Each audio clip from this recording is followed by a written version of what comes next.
Hi, boys and girls. Mr. Bedak here, bringing you another Read Aloud just for you.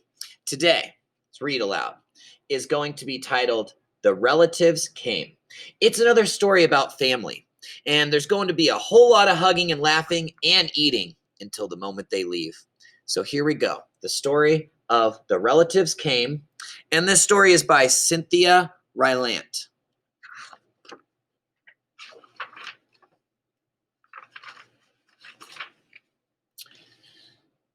It was the summer of the year when the relatives came.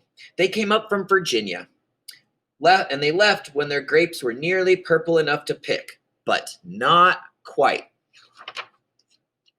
They had an old station wagon that smelled like a real car. And in it, they put an ice chest full of soda pop, and some boxes of crackers, and some bologna sandwiches.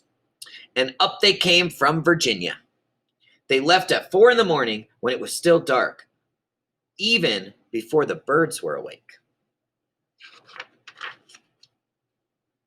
They drove all day long and into the night, and while they traveled along, they looked at the strange houses and different mountains, and they thought about their almost purple grapes back home.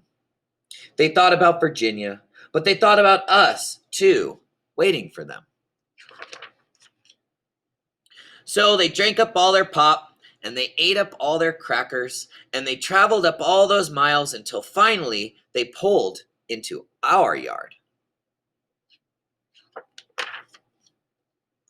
Then it was hugging time. Talk about hugging. Those relatives just passed us all around their car, pulling us against their wrinkled Virginia clothes, crying sometimes. They hugged us for hours. Then it was into the house, and so much laughing and shining faces and hugging in the doorways. You'd have to go through at least 4 different hugs to get from the kitchen to the front room. Those relatives.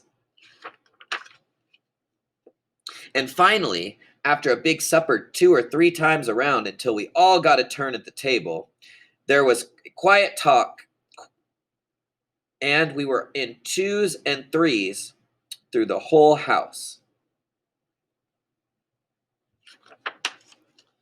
The relatives weren't particular about beds, which was good, since they weren't any extras. So a few squeezed in with us, and the rest slept on the floor, some with their arms thrown over the closet person, or some with an arm across one person and a leg across another. It was different going to sleep with all that new breathing in the house. The relatives stayed for weeks and weeks. They helped us tend the garden, and they fixed any broken things they could find. They ate up all of our strawberries, all of our melons. They promised we could eat up all of their grapes and peaches when we came to Virginia.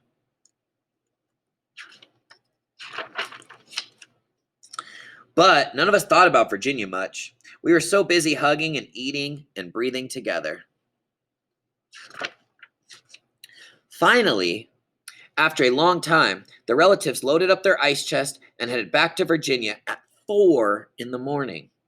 We stood there in our pajamas and waved them off in the dark. We watched the relatives disappear down the road. Then we crawled back into our beds that felt too big and too quiet. We fell asleep.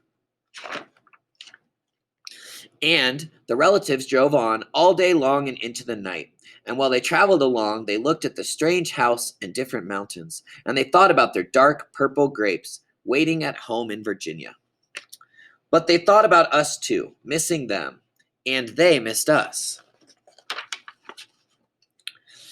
And when they were finally home in Virginia, they crawled into their silent, soft beds and dreamed about the next summer. The end. And that is the story about The Time the Relatives Came by Cynthia Rylant. Thank you very much for listening. I hope you have a great day. See you soon.